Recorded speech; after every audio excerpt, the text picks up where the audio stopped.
Hello beautiful people, my name is Vendi and welcome back to another Writer Wednesday. For this Writer Wednesday, I'm going to be bringing you the Story Ideas Writing tag. This tag was created by the channel By the Brook, which I'll have linked in the description box below, and it's basically a series of questions that's meant to sort of introduce you to the way that I write my stories. I was tagged to do this by my friend Maeve over at the channel Scribble Maven, who I'll have linked in the description box below. And without further ado, let's get into the questions. Question number one is current story. So what is the story idea that I'm working on right now? If you've seen my previous Writer Wednesday video, then you know that the story that I'm focusing most greatly on right now is the one that I call Project Gemini. It is a dark Slavic-inspired fantasy, and I'm reluctant to give additional information about it thus far. That's because I'm a very paranoid being, and I have this really irrational fear that if I talk at great length about the story ideas that I'm working on, that somebody will pick them up and write them before me and better, and then get agented and published, and I will just be sitting there with half a manuscript, depressed, seeing what started as like the root of my story sprouted in someone else's garden. That terrifies me, and I know it's irrational, but I'm not going to talk more about my story until it's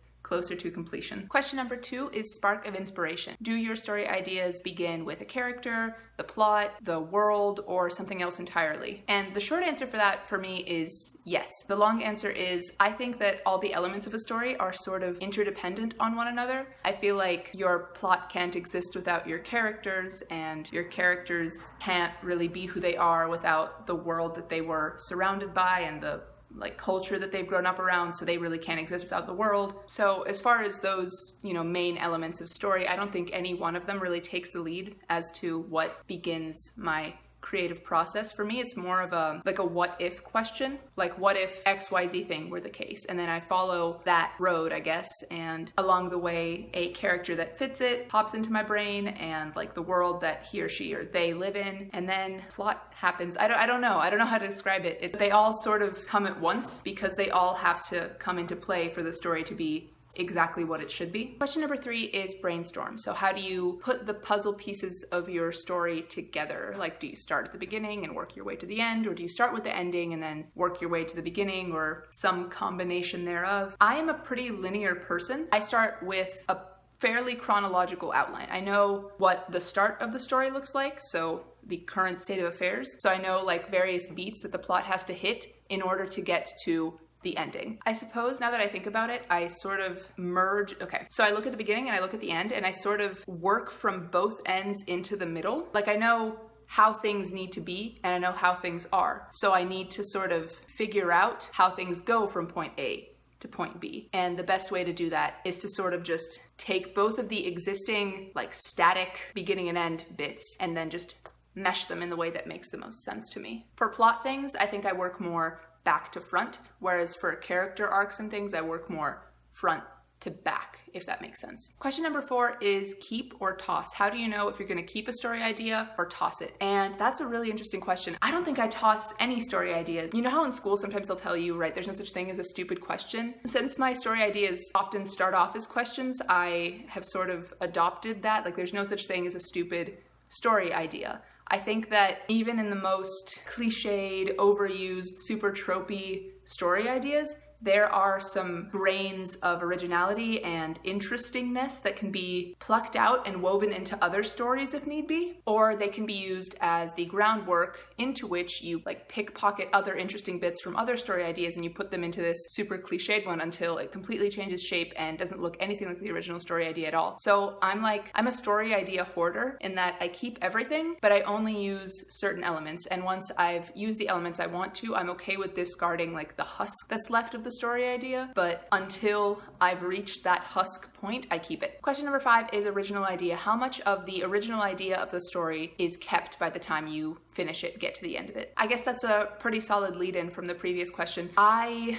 don't know. Enough. I feel like the extraneous bits are sort of cut away and saved for a rainy day because they can be used for a different story potentially. But I feel like my story ideas seek to be the answers to those questions. So I use enough of the original idea to answer the question in story shape. And then I get rid of everything else, everything that wasn't actually necessary. The plot bunnies I chased after that I found led to nowhere and that kind of stuff. Or characters that it turns out didn't fit into this sort of story. But even those don't really get tossed. those just get saved somewhere else. Question number 6 is hide or share. Do you share your story ideas with your friends and family and strangers on the internet, or do you hide them? I used to be a big hider. I didn't really want to tell anyone anything until I had a finished thing, like a bunch of done manuscript pages, at least a first draft that I could show people, right? Because an idea is well and good, right? But it's the execution of it that I think is the most valuable part. So I didn't really want to share something until I'd done it, right? Anyone can think up an idea. Not everyone can turn that idea into something that's consumable by others and understandable. I'm slowly trying to share a little bit more about my process and my ideas, hence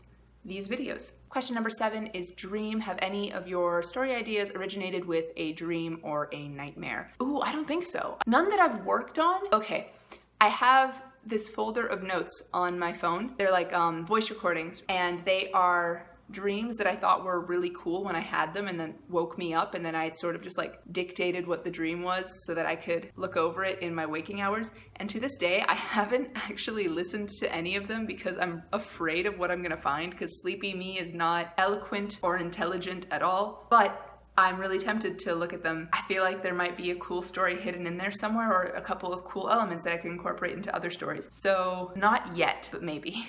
Question number 8 is doppelganger. Have you ever had a story idea and you were super pumped about it, and then you saw a really similar concept in a book or a TV show or a movie, etc., some other form of media? And the answer to that is sort of. So what I said earlier about anyone can think up an idea, I stand by that. There's only a certain number of stories in the world. What is it, like that there's 7 or 9? Somebody's done research about it at some point. Basically, there's a certain number of stories, and the way they differ is in the details. And the details are found through the execution. So, for example, if I'd had a story idea about writing 2 monster hunting brothers as they road trip across America looking for the demon that killed their mother, that's an idea that scarily resembles the show Supernatural, right? But what if my brothers had a healthy, dependent relationship and not a terrible dad, and they were, you know, upper middle class boys and stayed that way up until the moment they turned, I don't know, 21 and decided to go monster hunting? Basically, the way that I would write that story, that like one sentence idea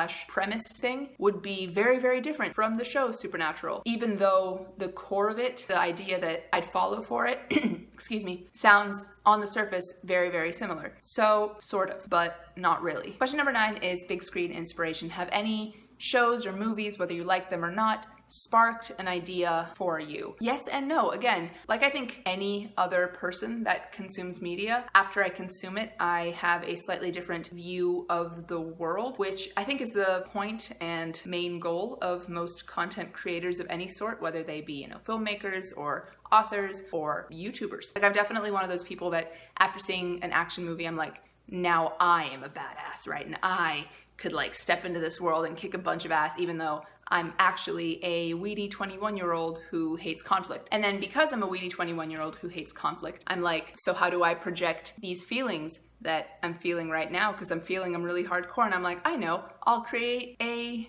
weedy 21-year-old who doesn't hate conflict and actually knows how to kick ass, and I'll put her in a book as a surrogate for myself. And maybe she'll survive to the end of the book's existence, or maybe she'll be written out of the book as somebody who's completely extraneous. Who knows? But the feeling that the movie or TV show or whatever that I saw gave me will somehow worm its way into my works in progress sometimes. I don't think that I've ever borrowed or pickpocketed some spark of an idea for a plot from a movie or a TV show. It's more the feelings that they give me that then inspire a world or a plot point or a character. And question number 10 is nostalgia. What is the oldest story idea or story that you remember sort of following? I think I was 7 years old when, for Christmas one year, I wrote my parents and each of my siblings a story. I don't remember the ones that I wrote for my siblings, but I remember that for my mom and dad, I wrote a love story that was supposed to kind of mirror their own, but be even cooler because there were talking animals. I don't know.